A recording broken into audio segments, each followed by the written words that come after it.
Hola, ¿qué tal? Bienvenidos a esta transmisión en vivo para Conectimed. Está con nosotros la doctora Cecilia Lara Olivares, especialista en odontopediatría, expresidenta de la Asociación Mexicana de Odontología Pediátrica, quien nos hablará sobre prevención y cuidados en la salud odontopediátrica. Y nuestra moderadora, la doctora Aymara García, médico general por la Universidad de Ciencias Médicas de Pinar del Río, Cuba.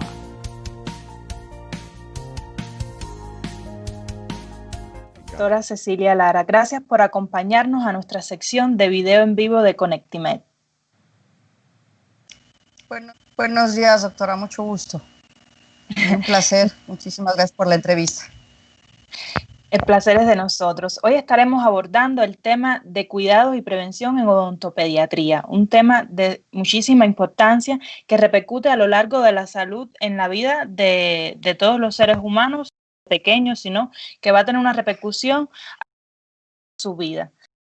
Quisiera comenzar preguntándole cuáles son las enfermedades infantiles más comunes en la odontopediatría. Bueno, todos sabemos que dentro de las enfermedades más comunes, pues tenemos infancia, vamos hablando de como enfermedad como tal, y esto es en base a pues, los hábitos que vamos a ir viendo conforme llevemos la entrevista. Otra de las enfermedades que tenemos es el crecimiento y desarrollo del niño, lo podemos hablar básicamente o en forma sencilla lo que es mordida de los niños, el tipo de mordida que podemos tener alterada. Y otra enfermedad que se nos ha dado últimamente, que se pensaba que era de adolescentes y de adultos, es la enfermedad periodontal. La estamos teniendo también en los niños y esto es en base también por hábitos e higiene que estamos teniendo problemas con ellos. Básicamente está dividido en esos tres. Hay otras enfermedades que pues, pueden ser virales, bacterianas y demás, pero básicamente es lo que es caries, enfermedades de crecimiento y desarrollo y enfermedades periodontales. Muchísimas gracias. Doctora, otra cuestión en la que en la comunidad médica aún no se llega a un consenso definitivo. ¿Cuándo debe iniciarse la primera consulta con el odontopediatra y cómo debe ser el seguimiento posterior del niño? Esta pregunta es muy interesante porque el niño su primer visita era a los 3 años de edad, ¿no? Después, cuando hice odontopediatría, nos dijeron que no, que tenía que ser más chiquito y a partir de los 2 años, 1 año. Actualmente manejamos el bebé y esto se está modificando. Ya no solo tenemos que ver al bebé, sino también a la madre. Se está manejando lo que se llama el bebé, que esto es desde gestación hasta los 2 años de edad del bebé. Entonces, ¿cuándo se debe realizar la primera consulta? Bueno, esto es lo más pronto que se pueda. Así como el bebé va cada mes al pediatra, desde lo ideal sería que el bebé fuera por primera vez durante el año que ya pueda salir el bebé, para que esto es checar cómo están los procesos alveolares, cómo están los frenillos, cómo está el frenillo lingual para ver si el bebé puede amamantar o no puede amamantar bien. Pero vamos, básicamente sería lo ideal. Ahora, lo que está estipulado es que a partir de la erupción del primer diente, estamos hablando más o menos por ahí de los 6 meses de edad, es lo ideal para que vayan por primera vez al odontopediatra. Y posteriormente, ¿cómo se seguiría? Bueno. Posteriormente tenemos casi siempre, dependiendo del factor riesgo, en un bebé de 6 meses es difícil que empecemos a tener problemas si empezamos a guiar a la mamá. Cuando es eso, normalmente los empezamos a ver cada 6 meses o una vez al año, dependiendo del factor riesgo que tengamos con esos bebés. Lo ideal es cada 6 meses los vamos monitoreando para checar estas erupciones. Sí. Perfecto. Doctora, ¿qué acciones de promoción y prevención de salud se pueden llevar a cabo, en especial durante la etapa de la lactancia y después en los primeros años de la vida? Bueno, tenemos que tener, sabemos que para que podamos tener o que haya caries, hay una disbiosis, eso ahorita les explico un poquito. Pero bueno, ¿qué debemos de hacer? La mamá debe de empezar a lavar el dientito del bebé, o debe de tener cuidado con la alimentación y la limpieza del bebé. La alimentación es muy importante porque sabemos que desde la gestación la mamá debe de cuidar ese tipo de alimentación, porque sí llega a traspasar lo que es el líquido amniótico. Y en la lactancia, ¿qué ingiere la mamá para lo que es la ingesta del bebé y hacia dónde se va dirigiendo esos gustos? Parece mentira, esos gustos del bebé. ¿Y qué debe de hacer la mamá? Debe de tener cuidados en cuanto a lo que es la higiene de nuestro bebé, para poder prevenir durante ese primer año que el bebé llegue a tener un proceso de caries. Y en el caso de la No sé lactancia si materna. respondí la pregunta. Sí, por supuesto, claro. Específicamente en el caso de la lactancia materna, ¿qué importancia se le atribuye en el desarrollo del aparato estomatognático? Actualmente se está promoviendo muchísimo lo que es la lactancia materna en nuestros bebés, que sea lo único que ingiera el bebé, que sea pura leche materna. ¿En qué nos ayuda? Por eso es que decía que el bebé vaya los primeros meses de vida para ver que los frenillos estén bien y que la lactancia sea la adecuada, porque si no, perdemos esa parte de la lactancia diciendo es que no se puede pegar al pezón, no puede lactar bien, y entonces lo empiezan a dejar y empiezan a darle lo que es el biberón o otro tipo de alimentación. Entonces, lo que hacemos es que tratamos de que sea lo único que ingiera el bebé durante los primeros 6 meses de vida, que sea pura leche materna. No se les da absolutamente nada más que leche materna durante eso. Es muy importante por el crecimiento de nuestros músculos y lo que es el crecimiento mandibular y de lo que es el macizo facial, para que el bebé posteriormente no llegue a tener problemas en cuanto a crecimiento y desarrollo. Entonces esa parte es muy, muy importante y la estamos promoviendo actualmente. Y otra de las cosas es, independientemente del crecimiento, también lo que es los nutrientes que tiene la leche materna es también muy importante para prevenir esa parte. Sabemos que tienen inmunoglobulinas y que tienen, entonces eso nos va a dar también que el bebé lo más sano pueda dar el proceso de caries. Doctora, usted ahorita comenzaba sobre el factor riesgo. ¿Se puede calcular el índice o se puede predecir que un niño pueda desarrollar caries, y cómo se calcula esto? Bueno, el factor riesgo es muy importante. Ya me explico. En un bebé podemos tener si es factor riesgo en base a los hábitos y que tenga la mamá y que los cuidados que tenga con el bebé.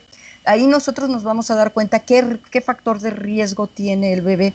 Si es un bebé que ya presenta los primeros dientes todavía y no tenemos esa limpieza, o si ya le están dando azúcares al bebé, un bebé no puede tener o no debe de tener contactares antes de los 2 años de edad.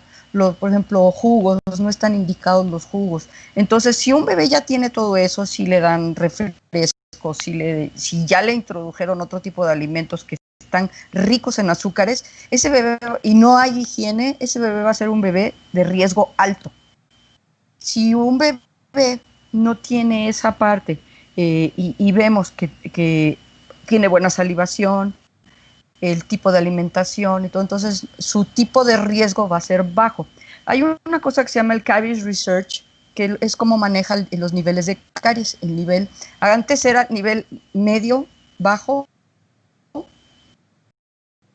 actualmente solo es alto, y entonces dependiendo a eso, el tratamiento que nosotros le vamos a dar a los bebitos y el seguimiento que se les va a dar.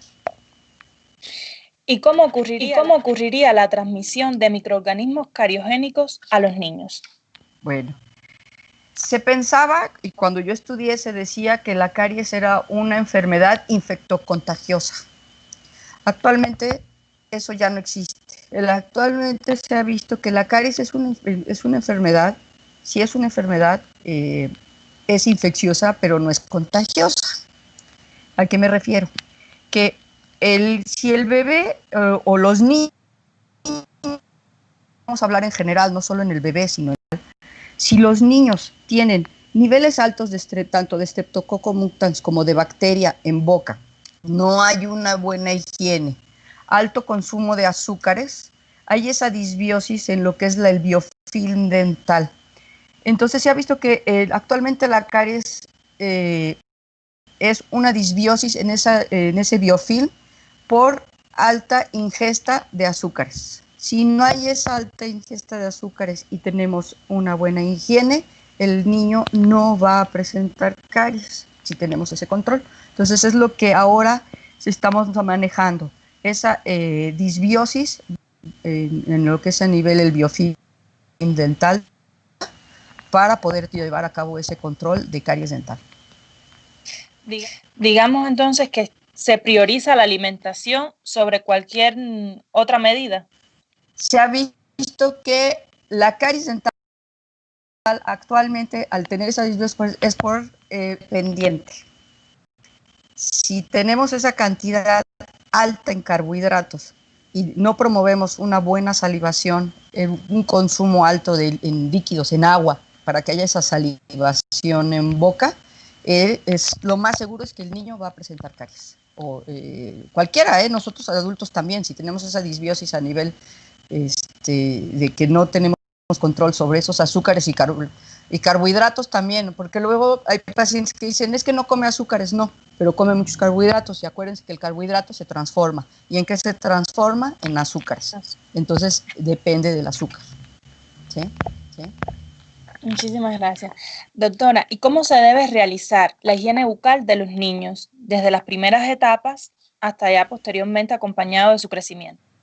Bueno, había hace unos años, y esto inició con la odontología del bebé en Brasil, fue donde empezaron a hacer mucho esto, y en otras partes de Europa, se recomendaba que a los bebés se les limpiara con una gasita todo lo que eran los procesos alveolares después de cada ingesta, ya fuera de amamantamiento o a través de biberón.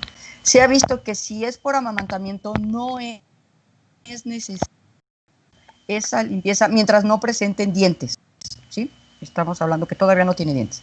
No es necesario si es pura leche materna lo que el bebé está ingiriendo, porque esas inmunoglobulinas que presenta la leche y todo son benéficas para el bebé y todavía no presenta esa bacteria, vamos a ponerlo así. Si toma fórmula, debemos de realizar una limpieza, que es a través de una gasa humedecida, ya puede ser con agua hervida, o antes se recomendaba un poco de agua con un poco de agua oxigenada diluida, puede ser agua con una gasita o con un dedal, y hacer limpieza en todo lo que es los carrillos del diente. Ahora, si ya tiene el primer diente el bebé, ya se debe de cepillar, ¿sí? Esto es con un cepillo pequeño, y se debe de cepillar con pasta dental con fluoruro con 1000 partes por millón. Hay quien no está de acuerdo a las 1000 partes, hay quien prefiere 500 partes por millón. Existen las pastas todavía con 500 partes por millón. Hay los antifluor,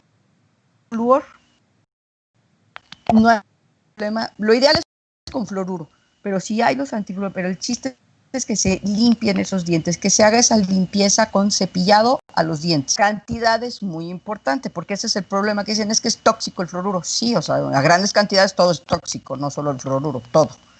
El cepillo se debe de colocar en pacientes pequeños, la cantidad ideal es una embarrada en el diente. Esto es medio grano de arroz, nada más lo que es en las cerdas, en la puntita, es así como una embarradita, es suficiente.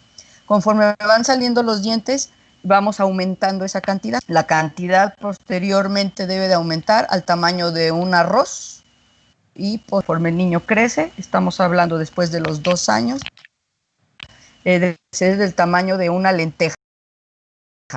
Del tamaño, y después de los 5 años o 6 años, y posterior hasta nosotros debe ser del tamaño de un chícharo.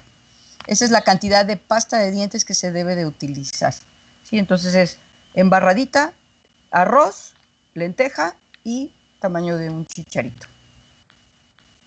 Esa es la cantidad ideal y cepillado. Cepillado, eso es lo más importante. Doctora, en el caso del chupete, un tema un poco controvertido que se ha dicho incluso hasta que previene la muerte súbita en los lactantes. ¿Es esto cierto? ¿Qué importancia le atribuye al chupete y hasta qué edad es aconsejable su uso? Mira, se ha recomendado que no siente está tomando puro leche materna, no lo necesita, ¿sí? Porque si no rompemos esa parte de acercamiento con la madre, lo bebé, y entonces conforme va usando el chupete va dejando esa parte del seno materno. No es recomendable los primeros 6 meses de vida que queramos confortar al bebé con un chupete. No es lo ideal. Se dice, y hay varios estudios efectivamente que ayuda a lo que es la muerte súbita del bebé. No es lo ideal. Sabemos que los bebés tienen su fase oral y que necesitan esa succión. Entonces, si los papás ven que definitivamente, a pesar, porque la mamá no es un chupón a final de cuentas, ¿no? Si después de los 6 meses y el bebé está todo el tiempo querer con la mamá, pues no es un chupón. Entonces ahí sí podríamos confortar, pero lo ideal es distraerlo con otras cosas antes de llegar al chupón. Lo más recomendable esa parte pero es un pacificador, y si vemos que el bebé lo necesita en esa, bueno, pues podemos dárselo y hasta el año de edad. Una vez que pase ese año, año y medio de edad, entonces debemos de quitar ese chupón y empezar a entretener al bebé con otras cosas. Pero que te digo, esa fase oral es muy importante para el bebé y le reconforta. Entonces probablemente está teniendo otras cosas que necesita ese confort con el chupete. Hay niños que les gusta el chupete y por más que les meten el chupete, no, es el dedo, no pasa nada si es durante los primeros meses de vida hasta el año, año y medio de edad, porque están en esa fase oral y lo necesitan. Una vez que pase eso, es importante quitar ese hábito, porque es un hábito, ya no es una necesidad, ya se vuelve hábito. Entonces, una vez que pase eso, es quitarlo y empezar a entretener al niño con otras cosas, porque ya es un niño que ya lo puedes entretener con juegos y demás.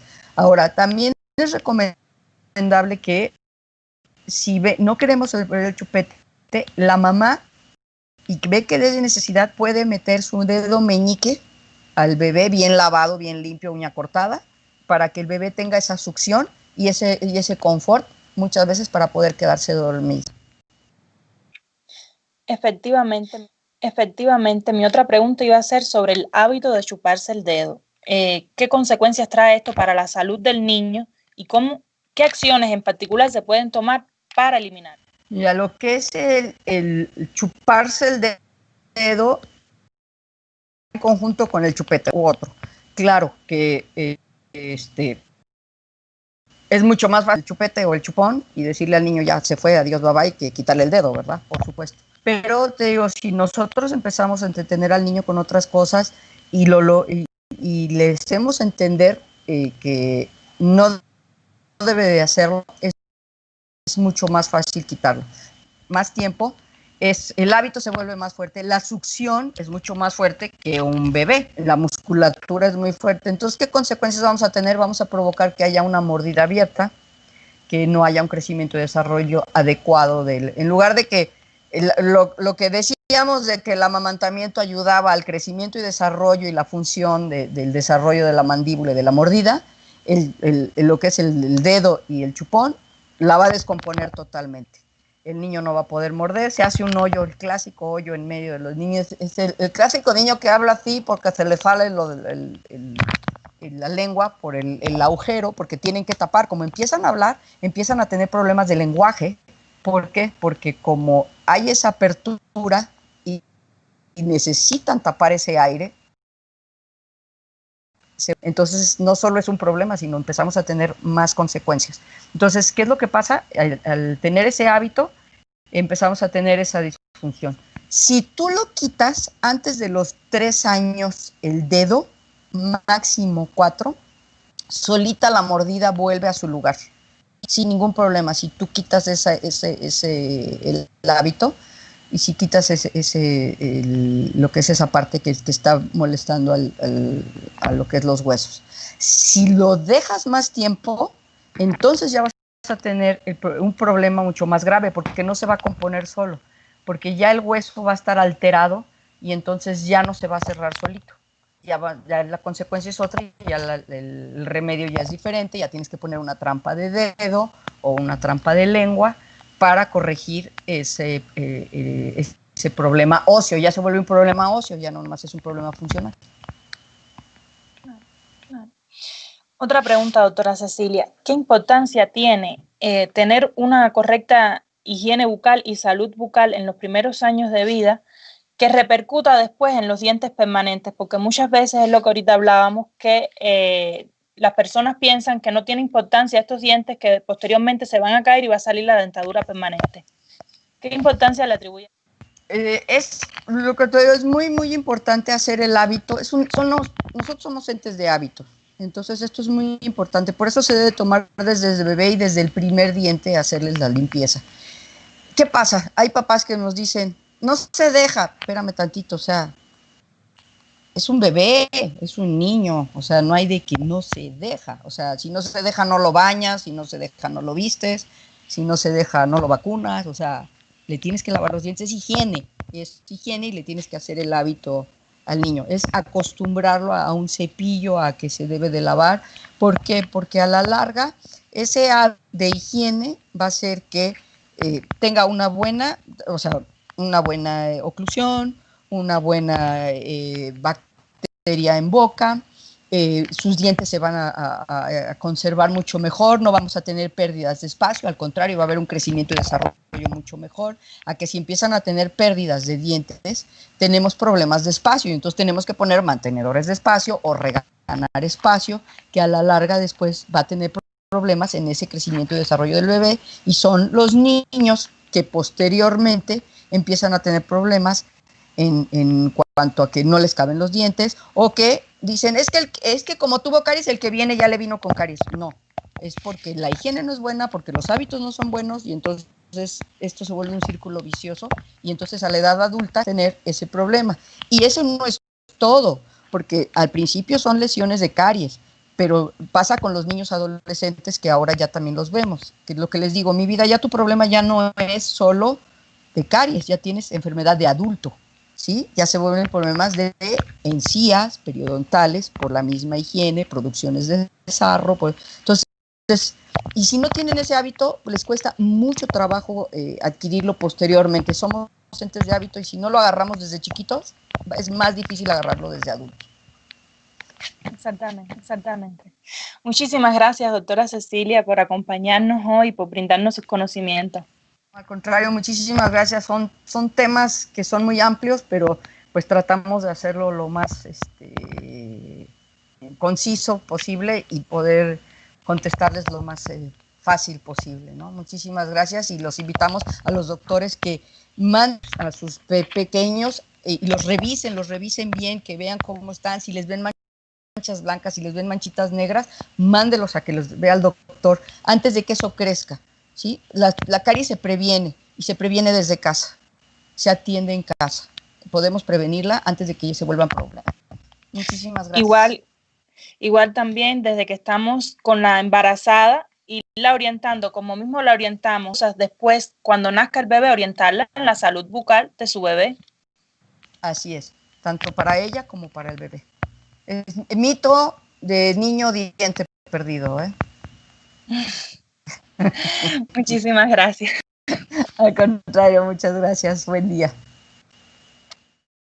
Agradecemos a la doctora Cecilia Lara Olivares por su valiosa participación y por compartirnos sus conocimientos.